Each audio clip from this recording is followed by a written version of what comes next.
ಎಲ್ಲರಿಗೂ ನಮಸ್ಕಾರ ಸ್ನೇಹಿತರೆ. 2026 ಫೆಬ್ರವರಿ 17ನೇ ತಾರೀಕು ಭಾನುವಾರ ಭಯಂಕರವಾದಂಥ ಶಿವರಾತ್ರಿ ಅಮಾವಾಸ್ಯೆ ಬಂದಿದೆ. ಜೊತೆಗೆ ಸೂರ್ಯಗ್ರಹಣ ಕೂಡ ಬಂದಿದೆ. ಇಂತಹ ಶಕ್ತಿಶಾಲಿ ಈ ದಿನ ಯಾರು ಈ ₹1 ಈ ಚಿಕ್ಕ ಪರಿಹಾರ ಮಾಡ್ತಾರೋ ಅವರಿಗೆ ವರ್ಷ ಪೂರ್ತಿ ಹಣ ಅಯಸ್ಕಾಂತದ ಹಾಗೆ ಬರ್ತಾನೆ ಇರುತ್ತೆ. ಜೀವನದಲ್ಲಿ ಸಾಕಷ್ಟು ಕಷ್ಟಗಳನ್ನು ಅನುಭವಿಸುತ್ತಿದ್ರೆ, ನೋವುಗಳಿಂದ ನೊಂದು ಬೆಂದು ಹೋಗಿದ್ರೆ ಈ ಒಂದು ಚಿಕ್ಕ ಪರಿಹಾರವನ್ನು ಮಾಡ್ಕೋಬಹುದು. ಕಷ್ಟ ಅಂದರೆ ಹಣಕಾಸಿನ ಸಮಸ್ಯೆ ಆಗಿರಬಹುದು, ಮತ್ತು ವ್ಯಾಪಾರ ವ್ಯವಹಾರದಲ್ಲಿ ಆಗುವಂಥ ಸಮಸ್ಯೆ ಹಾಗೂ ಆರೋಗ್ಯದ ಸಮಸ್ಯೆನೇ ಆಗಿರಬಹುದು, ಮತ್ತು ಅಕ್ಕಪಕ್ಕದಿಂದ ಆಗುವ ಸಮಸ್ಯೆ, ಇಲ್ಲ ಕುಟುಂಬದಲ್ಲಿರುವ ಸಮಸ್ಯೆ, ಮಕ್ಕಳ ಮಾತು ಕೇಳದೇ ಇರುವಂಥದ್ದು. ಈ ಥರ ನಾನಾ ರೀತಿಯ ಸಮಸ್ಯೆಗಳನ್ನು ನಾವು ಪ್ರತಿನಿತ್ಯ ಅನುಭವಿಸ್ತಾ ಇರ್ತೀವಿ. ಈ ಥರ ಸಮಸ್ಯೆಗಳನ್ನು ಹೇಗೆ ದೂರ ಮಾಡಿಕೊಳ್ಳೋದು, ಈ ರೀತಿ ಸಮಸ್ಯೆಗಳಿಂದ ನಾವು ಯಾವಾಗ ಹೊರಗೆ ಬರೋದು, ಈ ಸಮಸ್ಯೆಗಳಿಗೆ ಪರಿಹಾರನೇ ಇಲ್ವಾ ಅಂತ ಗೊಂದಲದಲ್ಲಿರ್ತೀವಿ. ಜ್ಯೋತಿಷ್ಯ ಶಾಸ್ತ್ರದ ವೈದಿಕ ಶಾಸ್ತ್ರದಲ್ಲಿ ತಿಳಿಸಿರುವಂಥ ಈ ಒಂದು ಪರಿಹಾರವನ್ನು ಮಾಡಿಕೊಂಡಿದ್ದೇ ಆದಲ್ಲಿ ನಿಮ್ಮ ಸಮಸ್ಯೆಗಳು ದಿನದಿಂದ ದಿನಕ್ಕೆ ಕಾಲಕ್ರಮೇಣ ದೂರ ಆಗ್ತಾನೆ ಹೋಗುತ್ತೆ. ಜೊತೆಗೆ ಜೀವನದಲ್ಲಿ ಯಶಸ್ಸನ್ನು ಕಾಣಬಹುದು, ಅಭಿವೃದ್ಧಿಯನ್ನು ಕಾಣಬಹುದು, ಮತ್ತು ಎಲ್ಲ ರೀತಿಯ ಶುಭ ಫಲಗಳು ಸಿಗ್ತಾ ಹೋಗುತ್ತದೆ. ಹಾಗಾಗಿ ಅತ್ಯಂತ ಸುಲಭವಾಗಿ ಈ ದಿನ ಮಾಡುವಂಥ ಪರಿಹಾರ ಇದಾಗಿದೆ. ಇದನ್ನು ಈ ದಿನ ರಾತ್ರಿ ಮಲಗುವ ಮೊದಲು ಈ ಚಿಕ್ಕದಾದ ಸುಲಭವಾದ ಪರಿಹಾರವನ್ನು ಮಾಡ್ಕೋಬೇಕು. ಕೇವಲ ₹1 ಪ್ರತಿಯೊಬ್ಬರೂ ಕೂಡ ಮಾಡ್ಕೊಳ್ಬಹುದು. ಈ ಪರಿಹಾರಕ್ಕೆ ತುಂಬ ಮಹತ್ವವಾದ ಸ್ಥಾನವಿದೆ. ವೈದಿಕ ಶಾಸ್ತ್ರದ ಪ್ರಕಾರ ಜನರು ಈ ತಂತ್ರವನ್ನು ತಿಳ್ಕೊಂಡು ಮಾಡಿ ಸಾಕಷ್ಟು ಜನರು ಪ್ರಯೋಜನವನ್ನು ಪಡೆದುಕೊಂಡು ಪ್ರಗತಿಯನ್ನು ಕಂಡಿದ್ದಾರೆ. ತಲತಲಾಂತರದಿಂದ ಬಂದಿರುವಂಥ ಈ ಒಂದು ತಂತ್ರವನ್ನು ನೀವೇನಾದರೂ ಮಾಡಿದ್ದೇ ಆದರೆ ನಿಮ್ಮ ಅದೃಷ್ಟವೇ ಬದಲಾಗಿ ಕೋಟ್ಯಾಧಿಪತಿಯಾಗಬಹುದು. ಪೂರ್ವಿಕರು ಸಾಕಷ್ಟು ಜನ ಈ ತಂತ್ರವನ್ನು ಮಾಡಿ ಪ್ರಯೋಜನ ಪಡೆದು ಆನಂತರ ಸಿದ್ಧಿಶಾಸ್ತ್ರದಲ್ಲಿ ಈ ತಂತ್ರವನ್ನು ತಿಳಿಸಿಕೊಟ್ಟಿದ್ದಾರೆ. ಈ ತಂತ್ರದಿಂದ ನಿಮ್ಮ ಎಲ್ಲ ಕಷ್ಟಗಳು ದೂರವಾಗುತ್ತೆ. ಮನೆಯಲ್ಲಿ ಲಕ್ಷ್ಮಿ ನೆಲೆಸಬೇಕು, ಮನೆಗೆ ಧನಾಗಮನವಾಗಬೇಕು, ಮನೆಯಲ್ಲಿ ಹಣಕಾಸಿನ ಸಮಸ್ಯೆ ನಿವಾರಣೆಯಾಗಬೇಕು, ಆರೋಗ್ಯ ಸಮಸ್ಯೆ ದೂರವಾಗಬೇಕು ಅಂದರೆ ಈ ತಂತ್ರ ಬಳಸಿ ಶಕ್ತಿ ಮತ್ತು ಮಹತ್ವವನ್ನು ಹೊಂದಿದೆ. ಇದು ನಿಮಗೆ ಒಂದು ಒಳ್ಳೆಯ ಉಪಯೋಗವನ್ನು ತಂದುಕೊಡುತ್ತೆ.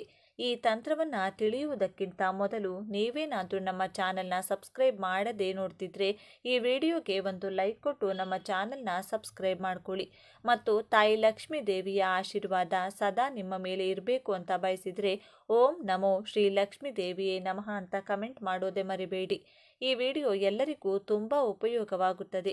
ಸ್ಕಿಪ್ ಮಾಡದೆ ಕೊನೆವರೆಗೂ ನೋಡಿ.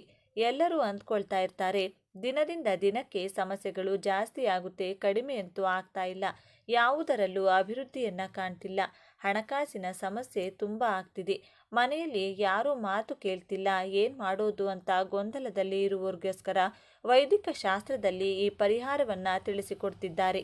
ಹಾಗಾಗಿ ಈ ಚಿಕ್ಕ ಪರಿಹಾರವನ್ನು ಇಂದು ಮಾತ್ರ ಮಾಡ್ಕೋಬೇಕು. ಈ ದಿನ ಮಾಡುವಂಥ ಈ ಕಾರ್ಯ ಅತ್ಯಂತ ಶುಭ ಫಲ ನೀಡುತ್ತದೆ. ಈ ದಿನ ಈ ತಂತ್ರವನ್ನು ಮಾಡಿದರೆ ಖಂಡಿತವಾಗಿಯೂ ನೀವು ಆಶ್ಚರ್ಯ ಪಡ್ತೀರಾ. ಈ ಒಂದು ತಂತ್ರ ನಿಮಗೆ ಬಹಳ ಯಶಸ್ಸನ್ನು ತಂದು ಕೊಡುತ್ತೆ. ವೈದಿಕ ಶಾಸ್ತ್ರದ ಪ್ರಕಾರ ಇವರೇ ಮಾಡಬೇಕು ಅಂತ ಏನಿಲ್ಲ. ಹೆಣ್ಣು ಮಕ್ಕಳು ಮಾಡಬಹುದು, ಗಂಡು ಮಕ್ಕಳು ಮಾಡಬಹುದು, ಪ್ರತಿಯೊಬ್ಬರೂ ಕೂಡ ಮಾಡಬಹುದು.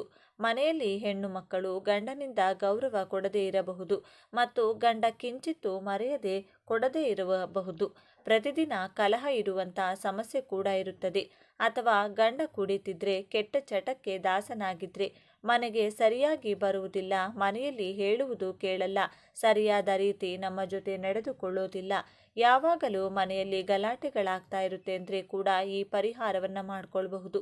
ಅಥವಾ ಅತ್ತೆ ಮಾವನಿಂದ ಕಾಟ ಆಗ್ತಾ ಇದೆ, ಅತ್ತೆಗೆ ಮೈದುನರಿಂದ ಕಾಟವನ್ನು ಅನುಭವಿಸುತ್ತಿದ್ರೆ, ಮನೆಯಲ್ಲಿ ಕಿರಿಕಿರಿ ಆಗ್ತಾ ಇದ್ರೆ, ದಾಯಾದಿ ಕಲಹಗಳು ಆಗ್ತಾ ಇದ್ರೆ, ವ್ಯಾಪಾರ ವ್ಯವಹಾರದಲ್ಲಿ ಕೂಡ ಪ್ರಗತಿ ಸರಿ ಇಲ್ಲದೆ ಇರೋದು, ಆಸ್ತಿ ವಿಚಾರಗಳಲ್ಲಿ ಗೊಂದಲಗಳಾಗ್ತಾ ಇರೋದು, ಕೋರ್ಟು ಕಚೇರಿ ಅಂತ ಅಲಿತಾ ಇದ್ದೀರಾ ಅಂದರೂ ಕೂಡ ಈ ಪರಿಹಾರವನ್ನು ಮಾಡಿಕೊಳ್ಬಹುದು. ಈ ಪರಿಹಾರವನ್ನು ಒಂದು ಸಂಕಲ್ಪದ ರೀತಿ ಮಾಡಿಕೊಳ್ಬೇಕಾಗುತ್ತೆ. ಮತ್ತು ನೀವು ನಿಮ್ಮ ಕೆಲಸಗಳನ್ನು ಮುಗಿಸಿ ಇನ್ನೇನು ಮಲಗ್ತಾ ಇದ್ದೀರಾ ಅನ್ನುವಾಗ ನೀವು ಈ ಪರಿಹಾರ ಮಾಡಿಕೊಳ್ಳಿ. ಇದನ್ನು ಹಗಲು ಹೊತ್ತು ಮಾಡುವುದಲ್ಲ, ಈ ತಂತ್ರವನ್ನು ರಾತ್ರಿ ಸಮಯದಲ್ಲೇ ಮಾಡಬೇಕು. ಈ ರಾತ್ರಿ ಸಮಯದಲ್ಲಿ ಮಾಡುವಂಥ ಪರಿಹಾರಗಳು ನಮಗೆ ಸಾಕಷ್ಟು ಫಲಗಳನ್ನು ಕೊಡುತ್ತೆ. ಹಾಗೆಯೇ ಮನೆಯಲ್ಲಿರುವ ನಕಾರಾತ್ಮಕ ಶಕ್ತಿ ಮತ್ತು ದುಷ್ಟ ಶಕ್ತಿಯನ್ನು ಹೊರಹಾಕುತ್ತದೆ. ಮನೆಯಲ್ಲಿ ಪಾಸಿಟಿವ್ ನೆಲೆಸುತ್ತದೆ ಹಾಗೂ ನಿಮ್ಮ ಕಷ್ಟಗಳು ಕೂಡ ದೂರವಾಗುತ್ತದೆ. ಹಾಗಾಗಿ ರಾತ್ರಿ ಸಮಯದಲ್ಲಿ ಒಂದು ಪ್ರಶಾಂತತೆಯಿಂದ ಈ ಒಂದು ರೂಪಾಯಿ ಕಾಯಿನ್ನಿಂದ ನೀವು ಸಂಕಲ್ಪ ಮಾಡಿದ್ದೇ ಆದಲ್ಲಿ ನಿಮ್ಮ ಎಲ್ಲ ಸಮಸ್ಯೆಗಳು ಕೂಡ ದೂರವಾಗುತ್ತೆ ಎಂದು ಈ ಪರಿಹಾರವನ್ನು ತಿಳಿಸಿಕೊಡಲಾಗಿದೆ. ಮುಖ್ಯವಾಗಿ ನೀವು ಮಾಡಬೇಕಾಗಿರೋದು ಇಷ್ಟೇನೆ. ನೀವು ಈ ಸಂಕಲ್ಪ ಮಾಡಿಬಿಟ್ಟು ಊಟ ಮಾಡ್ತೀನಿ, ಸಂಕಲ್ಪ ಮಾಡಿಬಿಟ್ಟು ವಾಕಿಂಗ್ ಹೋಗಿ ಬರ್ತೀನಿ ಅಂತ ಹೇಳಬೇಡಿ. ಇನ್ನೇನು ಮಲಗ್ತಾ ಇದ್ದೀರಾ ಅನ್ನುವಾಗ ಈ ಒಂದು ಪರಿಹಾರ ಮಾಡಿಕೊಳ್ಳಿ. ಮಂಚದ ಕೆಳಗೆ ಈ ಪರಿಹಾರವನ್ನು ಮಾಡಿಡಬಹುದು, ಇಲ್ಲಾಂದರೆ ತಲೆಯ ದಿಂಬಿನ ಮೇಲೆ ಈ ಪರಿಹಾರವನ್ನು ಮಾಡಿಕೊಳ್ಬಹುದು. ಆದರೆ ಯಾವುದೇ ಕಾರಣಕ್ಕೂ ಬೀಳಿಸುವಂಥದ್ದು ಚೆಲ್ಲುವಂಥದ್ದು ಮಾಡುವ ಹಾಗಿಲ್ಲ. ಯಾಕೆಂದರೆ ಇದರ ಜೊತೆಗೆ ನೀರನ್ನು ಕೂಡ ಬಳಸ್ತಾ ಇದ್ದೀರಾ. ಈ ಪರಿಹಾರ ಹೇಗೆ ಮಾಡಬೇಕು ಅಂದರೆ, ಒಂದು ಗಾಜಿನ ಗ್ಲಾಸನ್ನು ತೆಗೆದುಕೊಳ್ಳಿ. ಗಾಜು ನಿಮಗೆ ಎಲ್ಲ ಶಾಸ್ತ್ರಗಳಲ್ಲಿ ಗೊತ್ತಿರುವ ಹಾಗೆ ಗಾಜು ಕುಜಕಾರಕ. ಹಾಗಾಗಿ ಗಾಜಿನ ಗ್ಲಾಸನ್ನು ತೆಗೆದುಕೊಂಡು ಅದರಲ್ಲಿ ನೀರನ್ನು ಹಾಕಬೇಕಾಗುತ್ತೆ. ನೀರನ್ನು ಹಾಕಿ ಇಟ್ಕೊಂಡು ನೀವಿನ್ನೇನು ಮಲಗ್ತಾ ಇದ್ದೀರಾ ಅನ್ನುವಷ್ಟರಲ್ಲಿ ನಿಮ್ಮ ಕಷ್ಟಗಳನ್ನು, ನಿಮ್ಮ ನಷ್ಟಗಳನ್ನು, ನಿಮಗಾಗಿರುವಂಥ ತೊಂದರೆಗಳನ್ನು, ನಿಮಗೆ ಏನಾಗಬೇಕು, ನೀವು ನಿಮ್ಮ ಭವಿಷ್ಯದಲ್ಲಿ ಹೇಗಿರಬೇಕು, ಯಾವೆಲ್ಲ ಸಮಸ್ಯೆಗಳಿವೆ, ಎಲ್ಲ ಸಮಸ್ಯೆಗಳಿಗೆ ಪರಿಹಾರವಾಗಬೇಕು. ನಿಮ್ಮ ಮನಸ್ಸಿನ ಆಸೆ ಆಕಾಂಕ್ಷೆಗಳನ್ನು 7 ಬಾರಿ ಸಂಕಲ್ಪ ಮಾಡಿಕೊಳ್ಬೇಕು. ಕೈಯಲ್ಲಿ ನಾಣ್ಯವನ್ನು ಇಟ್ಕೊಂಡು 7 ಬಾರಿ ಸ್ವಲ್ಪ ಕೇಳುವ ರೀತಿಯಲ್ಲಿ ಹೇಳ್ಕೋಬೇಕು.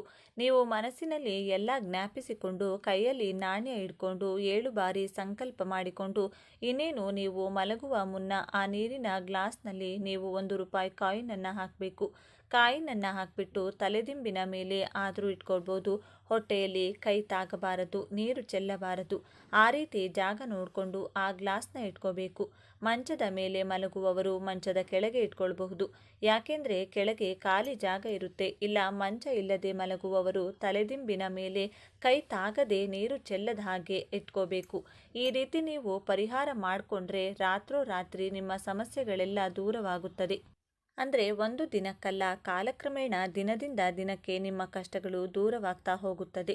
ಇದನ್ನು 3 ರಿಂದ 4 ಹುಣ್ಣಿಮೆ ಈ ಪರಿಹಾರವನ್ನು ಮಾಡಿದರೆ ಇದರ ರಿಸಲ್ಟ್ ನಿಮಗೆ ಗೊತ್ತಾಗುತ್ತದೆ. ತುಂಬ ಬದಲಾವಣೆ ಆಗ್ತಾ ಹೋಗುತ್ತದೆ. ನೀವು ಜೀವನದಲ್ಲಿ ಹಣಕಾಸಿನಲ್ಲಿ ಅಭಿವೃದ್ಧಿ ಆಗ್ತಾ ಹೋಗುತ್ತದೆ. ಮತ್ತು ಆ ನೀರನ್ನು ನೀವು ಬೆಳಿಗ್ಗೆ ಎದ್ದ ತಕ್ಷಣ ಯಾವುದಾದರೂ ಹಸಿರು ಗಿಡಕ್ಕೆ ಚೆಲ್ಲಬೇಕು. ತುಳಸಿ ಗಿಡಕ್ಕೆ ಚೆಲ್ಲಿದರೆ ತುಂಬ ಒಳ್ಳೆಯದಾಗುತ್ತದೆ. ತುಳಸಿ ಗಿಡ ಇಲ್ಲ ಅಂದರೆ ಯಾವುದಾದರೂ ಹಸಿರು ಗಿಡಕ್ಕೆ ಚೆಲ್ಲಬೇಕು. ಮತ್ತು ಆ 1 ರೂಪಾಯಿ ನಾಣ್ಯವನ್ನು ನೀವು ಪರ್ಸ್ನಲ್ಲಿ ಇಟ್ಕೊಳ್ಬೇಕು. ಮತ್ತು ಆ 1 ರೂಪಾಯಿ ನಾಣ್ಯದಿಂದ 10 ರೂಪಾಯಿ ಇಲ್ಲ 20 ರೂಪಾಯಿ ನೋಟಿಗೆ ಅಥವಾ ಯಾವ ನೋಟಾದರೂ ಪರವಾಗಿಲ್ಲ ಮುಟ್ಟಿಸಿ ಅದನ್ನು ಯಾರಿಗಾದರೂ ಅಗತ್ಯ ಇರುವವರಿಗೆ ದಾನ ಮಾಡಿ. ಇಲ್ಲಾಂದರೆ ಅದರಿಂದ ಊಟವನ್ನು ತೆಗೆದುಕೊಂಡು ಆ ಊಟ ಯಾರಿಗೆ ಅವಶ್ಯಕತೆ ಇರುತ್ತೋ, ಯಾರಿಗೆ ಅಗತ್ಯ ಇರುತ್ತೋ ಅವರಿಗೆ ದಾನ ಮಾಡಿ. ಈ ರೀತಿ ನೀವೇನಾದರೂ ಮಾಡಿ ಆದಲ್ಲಿ ನಿಮ್ಮ ಕರ್ಮಫಲ ದೂರವಾಗುವುದು ಖಚಿತ. ಅದರಿಂದ ಒಳ್ಳೆಯ ಫಲ ಸಿಗುತ್ತದೆ. ಆದ್ದರಿಂದ ಆ ಫಲವನ್ನು ನೀವು ಕಾಣ್ತಾನೆ ಹೋಗ್ತೀರಾ ಮತ್ತು ಅನುಭವಿಸ್ತಾನೆ ಇರ್ತೀರಾ.